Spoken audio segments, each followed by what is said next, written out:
थेट आपण संसद भवन परिसरामध्ये जाऊयात। पंतप्रधान नरेंद्र मोदी तिथे पोहोचलेले आहेत। आज डॉक्टर बाबासाहेब आंबेडकर यांची जयंती आहे आणि त्या निमित्ताने त्यांना अभिवादन करण्यासाठी मोदी या ठिकाणी पोहोचतात।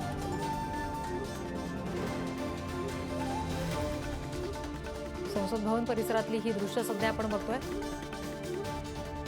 डॉक्टर बाबासाहेब आंबेडकर यांची आज जयंती आहे आणि त्या निमित्ताने मोदी संविधान जनक के तौर पर उन्हें याद किया जाता है, लेकिन वो बहुभाषी थे। अगर हम बात करें, एक पत्रकार के रूप में भी उन्होंने नाम कमाया और सबसे अहम दलितों के उत्थान के लिए जो काम उन्होंने किया, शिक्षा के महत्व को उन तक पहुंचाया।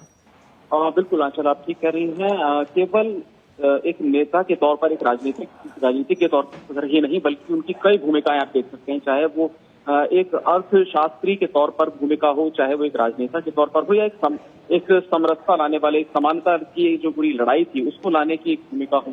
इस तरह की उनकी ज्यादा चर्चा नहीं होती है। ज्यादातर उनकी जो भूमिका है वो केवल संविधान निर्माण और वहीं उसको लेकर के जो उनके भाषण थे, जो उनके विचार थे, वहीं तक ज्यादा बहस होती है या उस पर चर्चा होती है। लेकिन उनका अर्थव्यवस्था के मामले में भी बहुत बड़ा योगदान था।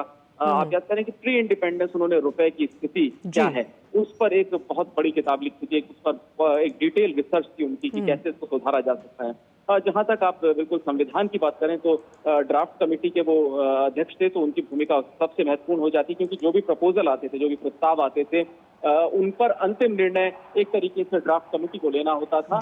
और इसी में जो विकास, आपको 2 मिनट रुकना चाहेंगे। यहाँ पर हम देख सकते हैं कि राष्ट्रपति द्रौपदी मुर्मू संसद भवन प्रांगण में पहुंच चुकी हैं। भीमराव अम्बेडकर की जयंती का ये कार्यक्रम है।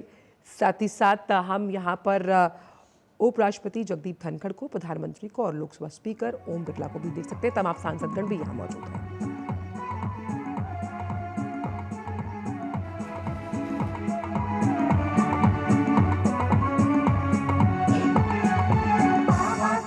गुण